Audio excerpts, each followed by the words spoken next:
पेट आपका बच्चा किसी और का किसी के साथ सोने का जरूरत नहीं है এটা ছিল ফেমাস ডায়লগ মিমি নামক একটি মুভির। তো কারোর সাথে শোয়ার দরকার পড়ছে না অথচ বাচ্চা হয়ে যাচ্ছে, কিন্তু কিভাবে? তো চলো আজকে আমরা এই প্রশ্নের উত্তর জানি। এবং দেখো আমাদের আজকের সম্পূর্ণ আলাদা একটা নতুন টপিক, যেটা হচ্ছে আইভিএফ এবং সারোগেসি। সানি লিওনি, এসআরকে, শিল্পা শেট্টি, আমির খান, করণ জোহর, তুষার কাপুর, একতা কাপুর, লম্বা একটা লিস্ট হয়ে গেল, তাই না? তো এদের মধ্যে কি কমন বলো তো? এদের মধ্যে একটাই কমন, সেটা হচ্ছে এরা সারোগেসির মাধ্যমে বাবা বা মা হয়েছেন। সারোগেসি যাকে বাংলায় বলে গর্ভভাড়া। বাচ্চা কোথায় হয়? না গর্ভে। গর্ভ মানে হচ্ছে ইউটেরাস বা জরায়ু। তার মানে বুঝতেই পারছো, গর্ভ একজনের এবং বাচ্চা অন্যজনের। মানে বাচ্চা কিভাবে অন্যের গর্ভে যায় সেটা জানতে গেলে আমাদেরকে একটু কনসেপ্ট জানতে হবে, হোয়াট ইজ দ্য আইভিএফ। তো আইভিএফ মানে দেখো, প্রত্যেকে আমরা জানি ইন ভিট্রো ফার্টিলাইজেশন। ফার্টিলাইজেশন মানে আমরা অলরেডি আগের প্রচুর ভিডিওতে পড়েছি, যেটা দেখো নাম হচ্ছে বাংলা নাম নিষেক ক্রিয়া। তো নিষেক মানে প্রত্যেকে দেখতে পাচ্ছ এখানে একটি স্পার্ম মানে শুক্রাণু, ওভাম মানে ডিম্বাণু। সো শুক্রাণু এবং ডিম্বাণুর মিলন ঘটে এবং তৈরি হয় জাইগোট, যেটি হচ্ছে প্রসেস অফ ফার্টিলাইজেশন। কিন্তু ইনভিট্রো মানে কি? সো ভিট্রো কথাটির মানে হচ্ছে গ্লাস বা কাঁচ। তার মানে কাঁচের ভেতরে ফার্টিলাইজেশন হচ্ছে। এখানে কাঁচ বা গ্লাস কি? এটি হচ্ছে টেস্ট টিউব। তো সেই জন্য তোমরা প্রত্যেকে জানো এর মাধ্যমে তৈরি হওয়া বাচ্চাকে বলা হয় টেস্ট টিউব বেবি। যদিও ল্যাবে আমরা দেখি তোমার হচ্ছে টেস্ট টিউব ব্যবহার হয় না, ব্যবহার হয় ল্যাবে পেট্রি ডিশ, সেটাও কিন্তু কাঁচের তৈরি।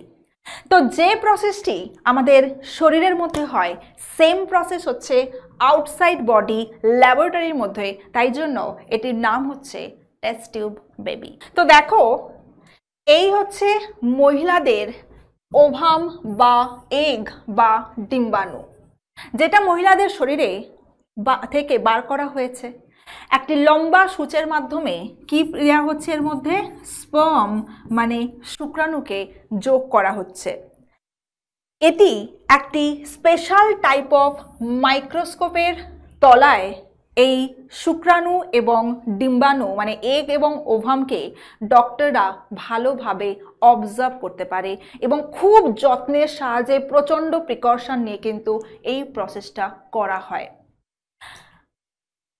তো এই স্পেশাল টাইপ অফ মাইক্রোস্কোপ, যেটির দাম প্রায় 1.5 লাখ, প্রচণ্ড কস্টলি। প্রসিডিওর, টেস্ট, বাকি যাবতীয় খরচা নিয়ে প্রায় দেখা যায় 3 থেকে 5 লাখ টাকার টোটাল একটা এক্সপেন্ডিচার বা টোটাল খরচ পড়ে যায় এই টেস্ট টিউব বেবির ক্ষেত্রে। আমি অলরেডি আগের ভিডিওতে বলেছি তোমাদের, যেখানে মেনস্ট্রুয়েশন সাইকেল যে ভিডিওটা বলেছিলাম সেখানে অলরেডি বলেছি প্রত্যেক মাসে মেয়েদের শরীরে হয় মাসিক চক্র বা পিরিয়ডস বা মেনস্ট্রুয়েশন সাইকেল। এবং আমি এখানেও বলেছি তোমাদের যে প্রত্যেক মাসে মেয়েদের শরীরে অল্টারনেটিভলি দুটো ওভারি বা ডিম্বাশয়ের মধ্যে একটি ওভারি অ্যাক্টিভ হয়, এটাই ন্যাচারাল। সো একটি ডিম্বাশয় বা একটি ওভারি অ্যাক্টিভ মানে হচ্ছে একটি মাত্র ওভাম তৈরি হয় মেয়েদের শরীরে। এবং আমরা দেখেছিলাম যদি স্পার্ম হচ্ছে দেখা পায়, যদি ডিম্বাণু শুক্রাণু দেখা পায়, তবে হয় ফার্টিলাইজেশন বা প্রেগনেন্সি আসে। কিন্তু যদি ডিম্বাণু শুক্রাণু দেখা না পায় তখন হয় কি? মেনস্ট্রুয়েশন বা পিরিয়ডস। তার মানে মেয়েদের শরীরে একটি মাত্র ডিম্বাণু তৈরি হচ্ছে। কিন্তু আইভিএফ পদ্ধতিতে একটি ডিম্বাণু দিয়ে ডাক্তাররা কাজ চালায় না। হতে পারে সেই একটা ডিম্বাণু হয়তো সুটেবল নয় ফার্টিলাইজ বা নিষেক ক্রিয়ার জন্য, হয়তো সেই ডিম্বাণুটা খারাপ আছে, বা হয়তো কোনো কিছু সমস্যা আছে সেই ডিম্বাণুটির ক্ষেত্রে। তো তাহলে কি হবে? তার মানে আবার তার ডাক্তারকে নেক্সট মান্থের জন্য ওয়েট করতে হবে, আবার ডিম্বাণু নিতে হবে। তার মানে বুঝতেই পারছো প্রত্যেক মাসে যদি সেম প্রসিডিওর রিপিট হয়, পেশেন্টের পক্ষে কিন্তু খরচটা অনেক বেড়ে যায়। তো ডাক্তাররা তখন সেই জন্য দরকার কি তাদের অনেক অনেক ডিম্বাণু বা অনেক এগ বা ওভাম। তাহলে অনেক এগ বা ওভাম তৈরি হবে কি করে, যেখানে মেয়েদের শরীরে প্রত্যেক মাসে একটা করে ডিম্বাণু অ্যাক্টিভ হয়? তাহলে প্রশ্নের উত্তর হচ্ছে হরমোনস, হরমোনস অ্যান্ড হরমোনস। চলো, পিরিয়ডসের ভিডিওতে তোমাদের অলরেডি বলেছিলাম যে প্রত্যেক মাসে মেয়েদের শরীরে যখন মেনস্ট্রুয়েশন সাইকেল চলে তখন মেয়েদের শরীরে এই হরমোনগুলোর কিভাবে কাজ করে তখন, এবং বলেও ছিলাম যে এফএসএইচ নামক যে হরমোন, ফলিকল স্টিমুলেটিং হরমোন, যখন দেখছে যে ডিম্বাশয়ে কোনো ডিম্বাণু নেই, এগ নেই, সে তখন নিউ এগ তৈরি করছে। তার মানে বুঝতে পেরেছো কে নতুন এগ তৈরি করে মেয়েদের শরীরে? এফএসএইচ। তার মানে আইভিএফ পদ্ধতিতে করার আগে মহিলাদের শরীরে এফএসএইচ হরমোন প্রচুর পরিমাণে দেওয়া হয়। সো রেজাল্ট হচ্ছে প্রচুর পরিমাণে এগ বা ডিম্বাণু তৈরি হচ্ছে। তাহলে এফএসএইচ হরমোন দেওয়ার জন্য আমি অলরেডি বললাম মাল্টিপল এগ। এই এগ তৈরি হচ্ছে কিনা ঠিকঠাক ডক্টররা কিভাবে অবজার্ভ করে না, ইউএসজির মাধ্যমে প্রত্যেকটা ঠিকঠাকভাবে মাল্টিপল এগ তৈরি হচ্ছে কিনা এগুলো খেয়াল রাখে। মহিলার শরীর থেকে সূচের মাধ্যমে ডিম বার করা হলো, সেই এগটাকে প্যাটেরিসের মধ্যে রাখা হয় এবং দেখো নিডল বা সূচের মাধ্যমে এর মধ্যে কি মেশানো হচ্ছে? স্পার্ম বা শুক্রাণু মেশানো হচ্ছে। তো আলটিমেটলি প্রসেস কি না, ফার্টিলাইজেশন করানো হয়। সো ফার্টিলাইজেশন করার পর, যেটা অলরেডি বললাম দেহের বাইরে হচ্ছে, ল্যাবের মধ্যে হচ্ছে, ফার্টিলাইজেশন করার পর তৈরি হলো, আমরা প্রত্যেকে জানি কি, জাইগোট। জাইগোট ডিভিশন করে তৈরি করে এমব্রিও বা ভ্রূণ। সো এই এমব্রিও বা ভ্রূণকে আলটিমেটলি মায়ের বডির ইউটেরাস বা জরায়ুর মধ্যে, যেটাকে বলছি গর্ভ, তার মধ্যে প্রতিস্থাপন করতে হয়। হয় কি করে, করবে কি করে? এখানে ডাক্তাররা, দেখো এখানে ছবি আঁকা আছে, এটা বিশাল বড় একটা নল বা লম্বা একটা নল নিতে হয়, যার নাম হচ্ছে ক্যাথিটার। এই ক্যাথিটারের এক প্রান্তে সূচ থাকে, যেই সূচের মাধ্যমে দেখো একদম দিস ইজ দ্য, আমরা প্রত্যেকে পড়েছি ইউটেরাস বা জরায়ু। সো ইউটেরাসের মধ্যে প্রতিস্থাপন করা হয় এমব্রিওটাকে। যদি সব কিছু ঠিকঠাক থাকে তাহলে দেখা যায় 6 থেকে 10 দিনের মাথায় একটা না একটা এমব্রিও ঠিক এই ইউটেরাসের ওয়ালের সাথে জুড়ে যায়। তোমরা প্রত্যেকে জানো ইউটেরাসের ওয়ালের যে লাইনিং তাকে বলা হয় এন্ডোমেট্রিয়ন। এই এন্ডোমেট্রিয়নের সাথে ইউটেরাসের কানেকশনটা স্ট্রং হয়। কি 6 থেকে 10 দিনের মাথায় ঠিক একটা না একটা এমব্রিও ইউটেরাসের এন্ডোমেট্রিয়নের গায়ে অ্যাটাচ হয়ে যেতে পারে। এবং এই প্রসেসের জন্য কি করে না, তুমি তোমার শুক্রাণু এবং ডিম্বাণু, so this is the ovum এবং দিস ইজ দ্য স্পার্ম, ছবি দেখে বুঝতেই পারছো, এই প্রসেসের জন্য তুমি তোমার শুক্রাণু এবং ডিম্বাণুকে ফ্রিজ করে রাখতে পারো। ফ্রিজ মানে বুঝতেই পারছো, আমাদের প্রত্যেকের বাড়িতে ফ্রিজ আছে, মানে তুমি ঠান্ডাতে জমিয়ে রাখতে পারো। অবভিয়াসলি আমাদের বাড়ির ফ্রিজে এখানে রাখা হয় না, এটা অবভিয়াসলি ল্যাবরেটরির মাধ্যমে রাখা হয়। সো কেন ফ্রিজ করাতে পারো?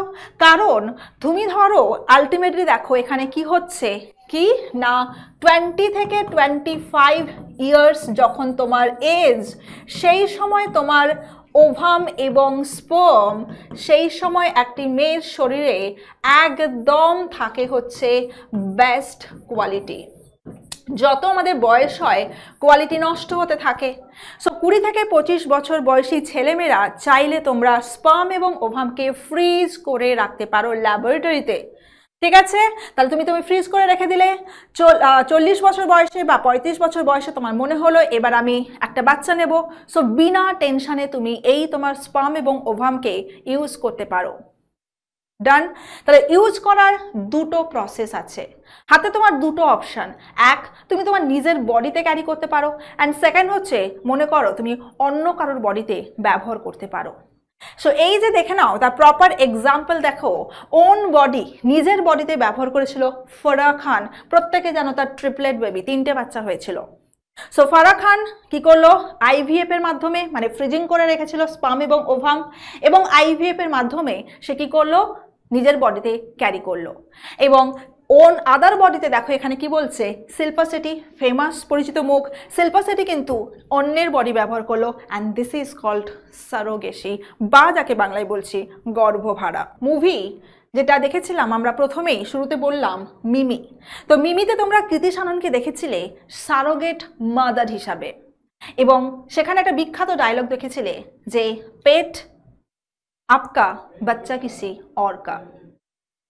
তার মানে বুঝতেই পারছো, সারোগেসি তারাই করে যাদের শরীরে হয়তো ঠিকঠাকভাবে ভ্রূণ বা এমব্রিও ডেভেলপ করতে পারছে না। হয়তো তাদের কি কি সমস্যা আছে দেখে নিই, হয়তো তাদের ফ্যালোপিয়ান টিউব বা ডিম্বনালীতে ফার্টিলাইজেশন বা নিষেক্রিয়া সম্পন্ন হতে পারছে না, তাদের কোনো সমস্যা আছে। হতে পারে তাদের কোনো জেনেটিক্যাল রোগ ব্যাধির জন্য তারা হয়তো পারছে না, হতে পারে তাদের ক্যান্সারের মতো কোনো ভয়াবহ রোগ তাদের হয়েছে, তারা হয়তো নিতে পারবে না বা কনসিভ করতে পারবে না, তারাই জেনারেলি সারোগেসির মাধ্যমে বাচ্চা নেয়। তো এই গেল তোমাদের আইভিএফ এবং সারোগেসি। এবার আমরা দেখে নিই যে ল কি আছে। অনেক দেশে পৃথিবীর সারোগেসি কিন্তু টোটালি লিগাল, আইনসম্মত। তাদের মধ্যে দেখো 3টে নাম হচ্ছে ইউএসএ, ইউক্রেন অ্যান্ড কেনিয়া। কিন্তু ইউএসএ টোটাল খরচ হচ্ছে 90 লাখ, সেই তুলনায় যদি তুমি কম্পেয়ার করো ইউক্রেন এবং কেনিয়া 30 লাখের মধ্যে সব কিছু হয়ে যাবে। সেই জন্য ওয়েস্টার্ন কান্ট্রিগুলো ভীষণভাবে পছন্দ করে ইউক্রেন এবং কেনিয়া, এবং এর মধ্যে ইউক্রেনের সারোগেট মায়ের ডিমান্ড সব থেকে বেশি। কিন্তু দুর্ভাগ্যবশত সারোগেট মায়েরা মাত্র পায় 60 থেকে 8 লাখ টাকা, আর বাদবাকি টাকা কিন্তু ক্লিনিক কামিয়ে নেয়। এটাই হচ্ছে সব থেকে দুর্ভাগ্য। যারা দরকার যাদের, তারাই হচ্ছে অ্যাকচুয়াল টাকাটা পায় না, বাকি সমস্ত টাকা ক্লিনিক কিন্তু নিয়ে ফেলে। তো এই গেল আমাদের অল ওভার ওয়ার্ল্ডের চিত্র বা ইউক্রেনের চিত্র। কিন্তু একটা সময় আমাদের ইন্ডিয়াও পুরো ইউক্রেনের মতো সারোগেট মায়ের হাব হয়ে গেছিল বা কেন্দ্র হয়ে গেছিল। তো দেখে নাও, এই যে হচ্ছে তোমাদের দেখো কমার্শিয়াল সারোগেসি, নতুন একটা শব্দ, মানে তুমি পয়সার বিনিময়ে গর্ভ ভাড়া দিচ্ছ, this is called commercial surrogacy. Commercial কথাটা মানে সবাই জানো। তো এক সময় দেখো ইন্ডিয়া পুরো আমাদের হাব হয়ে গেছিল সারোগেট মাদার, কারণ 2005 সাল অবধি সারোগেসি পুরো লিগাল ছিল। বাট এখানে এই জিনিসটা এত পরিমাণে মিসইউজ হয় বা এত পরিমাণে এক্সপ্লয়েট হয় যে গভর্নমেন্ট সেটাকে রেগুলেট করতে বাধ্য হলো। 2015 সালে টোটালি ইললিগাল করে দিল, এবং 2016 এবং 2019 সালে রেগুলেশন বিল আনলো যে তুমি চট করে কিন্তু কাউকে টাকা পয়সার মাধ্যমে হতে পারবে না। এবং সিনারিও 2024-এর totally banned in our country. টুইন্সের ভিডিওতে আমি তোমাদের বলেছিলাম আইভিএফ এর কারণে একের বদলে কিভাবে যমজ বাচ্চা হচ্ছে।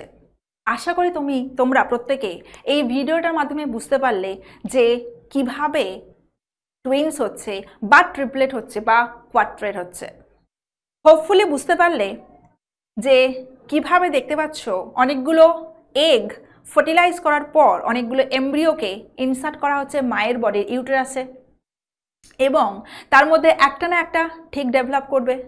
যদি একটা ডেভেলপ করে একটা বাচ্চা, কিন্তু অনেক ক্ষেত্রে দুটো ডেভেলপ করতে পারে, তখন হয়ে যায় যমজ বাচ্চা বা টুইন্স।